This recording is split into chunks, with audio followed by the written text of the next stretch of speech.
Mira, Andrina, sin duda alguna nosotros estamos hoy ante un reto. Nosotros tenemos un país que tiene un 80% de mayoría que está descontenta con la situación que vive.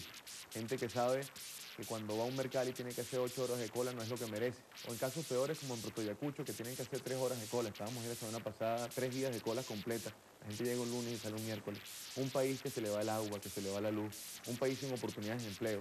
Un país donde mi generación, los jóvenes menores de 30, yo tengo 26 años, cada día se le hace más difícil conseguir una posibilidad de ser independiente, de terminar su carrera académica sin que eso choque entre trabajo, estudio, cómo vivo, cómo hago para afrontar esta crisis. Y sin duda eso es un reto. La unidad hoy tiene que estar a la altura de que ese 80% que está descontento con su situación sea un 80% con vocación de cambio, sea un 80% que vea en nosotros una alternativa, que vea en nosotros una opción que no solamente diga que somos distintos, sino que en la práctica seamos distintos. Hoy no se trata de la política solamente de las oficinas o de las jefaturas de los partidos. Hoy la política está abajo. Hoy la política está en los recorridos, en Valle del Pino, en Vargas, por ejemplo, que tienen meses sin agua porque no les bombean con la presión necesaria para que un asentamiento de un sector popular tenga un servicio tan necesario como el preciado líquido. Y nos toca a nosotros, Gendrina, dentro de esa revisión, convertirnos en una alternativa orgánica, que tenga acción abajo, que no nada más declare, sino que haga y que organice el descontento. Diputado, en ese sentido, ¿cómo capitalizar lo que usted llama el descontento y lograr esa conexión con los sectores populares, comprendiendo que la unidad ha funcionado como una coalición política con fines electorales, pero pareciera que en el proceso de continuidad aún le faltan afinar detalles? Mira, la unidad es la expresión de los partidos que la componen, Endrina. La unidad al final es el reflejo y la vocería de decisiones que se toman entre todos los partidos. Nosotros hoy tenemos la tarea que suena a veces clichetera, pero que es una tarea de fondo, que es la tarea de organizar. La tarea del que sufre por las bombonas de gas en la pastora, a R y mecedores, sepa que el que tiene al lado, que a lo mejor no piensa como él, Endrina, sufre lo mismo. Nos toca a nosotros hacer que ese calvario individual que siente la gente, que a veces solo sufre él, pueda haber en el de al lado una mano que lo tienda, que lo ayude, que lo organice, porque nos toca hoy nosotros trascender de la polarización. Nosotros tenemos un país que intenta dividir en dos mitades, y hoy no se trata de un país en dos mitades. Hoy hay un 80% del país descontento con lo que vive, que se enfrenta a un gobierno poderoso que no resuelve los problemas de los venezolanos. Precisamente acerca de ese punto de trascender la polarización, hay muchas interpretaciones que han hecho analistas políticos que hablan que la principal fortaleza de la unidad, la pluralidad, se convirtió en su principal desventaja competitiva. ¿Cómo acoplar los egos dentro de la unidad para que pueda existir realmente lo que dice la palabra, un criterio unificado en pro de convertirse en una alternativa política para los venezolanos? Bueno, Andrina, simplificar esto como si fuese un tema de ego sería nosotros hacerle un favor a nuestros adversarios. Yo creo que hoy la unidad tiene un debate político profundo, un debate donde se marcan distintas rutas. Nosotros tenemos una visión de acumulación de fuerzas en torno a lo social, una acumulación de tenderle la mano al que más necesita, una visión que entiende que los problemas del día a día son nuestro llamado a la acción. Sí, la libertad y la democracia son importantes porque guían nuestro principio de acción política, son nuestro norte y los que guían nuestra acción del día a día. Pero hay un problema que sufre el venezolano todos los santos días que obliga a que nosotros tengamos que actuar, que obliga a que lo organicemos, a que lo acompañemos, a que lo entendamos, a que no nada más digamos de la boca para afuera cosas, sino que nos convirtamos en una opción real que en torno a esos problemas proponga soluciones. En el marco de atender a respuestas, a soluciones concretas y salir de la demagogia, Primero Justicia plantea un documento de marcar la ruta para el cambio del país. ¿Esto es demagogia o cómo se concreta? ¿Cómo hacer para que los que están como representantes en distintos escenarios políticos puedan actuar y convertirse en voceros de respuesta para los venezolanos? Mira, Andrina, nosotros estamos hoy en un contexto político que tiene, digamos, dos extremos. Un extremo que parte del inmediatismo, que cree que las cosas se solucionan con fórmulas mágicas y que eso se va a resolver en 2, 3 días solamente gritando duro en una plaza con un megáfono. Esa opción ya ha demostrado estos últimos días que no es una opción viable.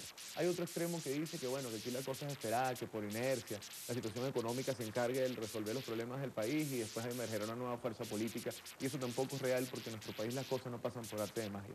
Nosotros hemos marcado una ruta que pasa por la acumulación social, como le decíamos un segundo, que pasa por enfrentarnos y por organizar el descontento en torno a cosas tan irrisorias como el captahuellas para tener que comprar alimentos como si todos los venezolanos fuésemos contrabandistas, que pasa por entender que el problema del día a día es nuestra mayor expresión de organización y de acción política para cambiar nuestra realidad y que tiene rumbo rumbo fijo.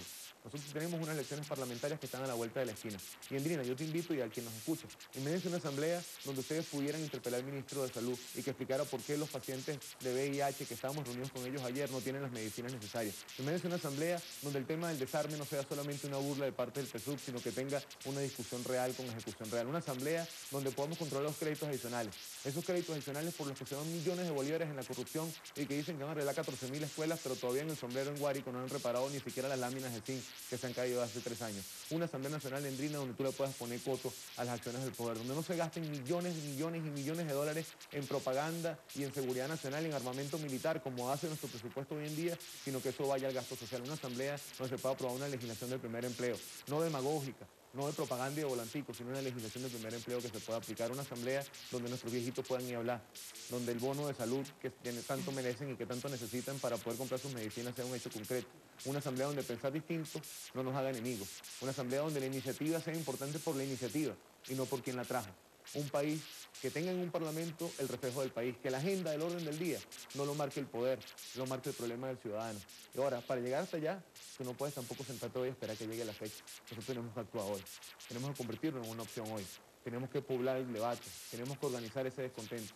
Y eso pasa por varias cosas, recorrer este país, recorrerlo en lo profundo, sin showcitos, sin tanta cámara, sin tanta cosa, sin ser tan a mediáticos. escuchar, sentarse a escuchar. Hoy abajo hay un descontento que también obliga a que los políticos tengamos que escuchar, que no todo es la verdad absoluta de quienes creemos que por hacer política y somos dirigentes estamos iluminados y predestinados a cambiar este país.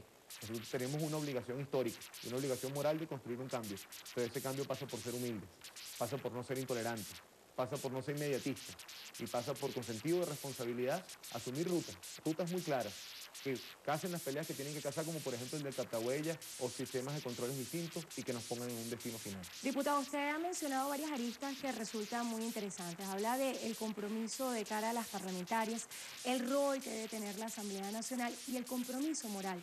En los últimos balances, a pesar de que en este momento hay un receso parlamentario que se renueva el 15 de septiembre, se ha evaluado la asistencia de los diputados de la oposición versus los diputados del oficialismo, y el mayor nivel de ausentismo lo tienen los diputados de la oposición. ¿Cómo piensa usted que se puede asumir ese compromiso como diputado de la oposición y partir de ese principio de cumplir con las asistencias? Mira, hay dos cosas muy básicas, Andrina, y además con la solvencia de ser de los que siempre están en la asamblea, uno lo puede decir sin duda, cuando no todas las curules están llenas es una debilidad. Yo creo que nosotros tenemos la responsabilidad de que la asamblea sea un espacio donde demos ejemplo. La asamblea no solamente son los martes, y eso es otra cosa importante. Los diputados no nada más trabajan en la plenaria. El diputado tiene que ser diputado los 7 días de la semana, las 24 horas del día. El diputado tiene que el lunes atender comunidades, el martes está en la sesión, el miércoles ir a las comisiones y plantear derechos de palabra y atender problemas. El jueves recorrer, el viernes recorrer, el sábado recorrer y el domingo, después que veas la familia un ratico, volver a recorrer.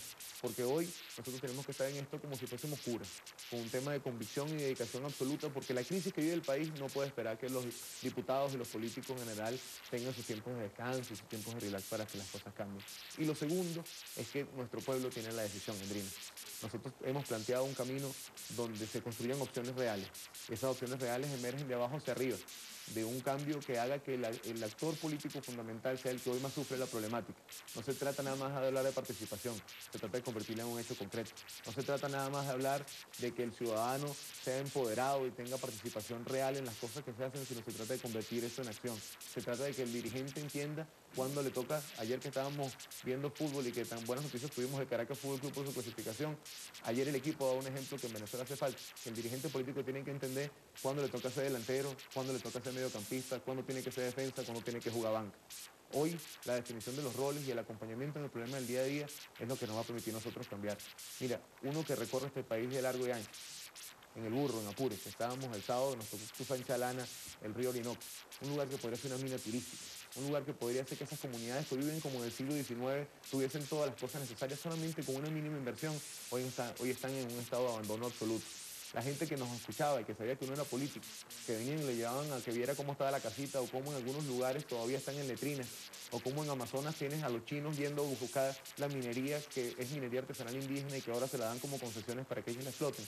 Esa soberanía, esa participación, esa inversión pasa porque quienes tenemos rol de dirigentes no solamente hablemos del diagnóstico. Quien nos ve en su casa sabe que está mal. Quien nos ve en su casa sabe que tiene problemas para conseguir el alimento. Quien nos ve en su casa sabe que no le alcanza el sueldo. Ahora nos toca a nosotros convertirnos en una opción que le diga, no te alcanza el sueldo porque esto se lo robaron, pero nosotros vamos a hacer esto. Y cambiar un modelo. Precisamente a propósito de eso, hace referencia a todo lo que es la soberanía alimentaria. ¿Cuál es su posición acerca de las medidas que ha tomado el Ejecutivo Nacional para frenar o contrarrestar el contrabando de extracción? Mira, Endrina, para uno tener posición tienen que haber medidas. Cuando uno solo ve declaraciones, cuando uno solo ve transmisiones de televisión, al final uno termina hablando sobre las percepciones y las opiniones. Un país que tiene la crisis de alimentos como la tiene, hacerle pensar a los venezolanos que todo esto es porque unos tipos montan unas paquetes de harina pan en la maleta de un carro y se las llevan, es tomar el pueblo como tonto. Uno no puede culpar al venezolano de a pie a hacerlo pasar por un sistema de captahuella, un sistema biométrico, como si el venezolano de a pie fuese responsable del despilfarro económico, de las licencias de importación. ¿Quién controla los puntos fronterizos? Los controla la Fuerza Armada Nacional. ¿Dónde están los generales investigados por eso? ¿Dónde están los responsables del punto de control de las fronteras investigados por eso? ¿Quién controla el sistema de aduanas de este país? ¿Por donde entran y salen los productos? ¿Lo controla el SENIAT? ¿Lo controla el gobierno nacional? ¿Dónde están las investigaciones en nuestro sistema aduanal que ha permitido que las cosas se fuguen por allí? O que les ponen sobreprecios o les ponen por debajo para que se puedan vender. ¿Quiénes dan las licencias de importación, Endrina? ¿Por qué en este país se ha acabado la producción en el campo y hemos decidido convertirnos en una economía que importa? Porque termina siendo un gran negocio para unos pocos, las da el gobierno nacional. Cuando uno quiere hablar de castigo a una supuesta guerra económica, que no vean para frente, que busquen hacia los lados, es irrisorio, es un tema de locos hacerle pensar al venezolano que es que la empresa prefiere no producir y cerrar para poder esconder unos alimentos que producir más, generar más empleo y poder vender más cosas. El gobierno tiene que revisar el modelo, Endrino. Tú puedes hoy tomar medidas puntuales como castigar contrabando o lo otro que es como el coco del aumento de la gasolina, pero eso es como un lavamanos. Tú tienes un lavamanos con una gotera abajo, tú puedes cambiarle la grifería arriba, puedes ponerle el mejor grifo, el mejor chorrito, tú puedes ponerle todo lo mejor, la mejor cerámica, pero si tú no arreglas la gotera de abajo, al final vas a volver a tener problemas con el lavamanos. Si tú no cambias el modelo económico, ese modelo donde unos pocos se benefician, esa fábrica de hacer pobres, donde la mayoría del pueblo venezolano está afuera y un grupito chiquitico se beneficia del capital económico de este país, si uno no cambia esa élite, esa nueva élite política y económica, nosotros no vamos a estar haciendo absolutamente nada. Puede seguir Andrés Eloy por ahí dando vueltas en 7 supermercados al día, dando 8 declaraciones y eso no va a resolver el problema.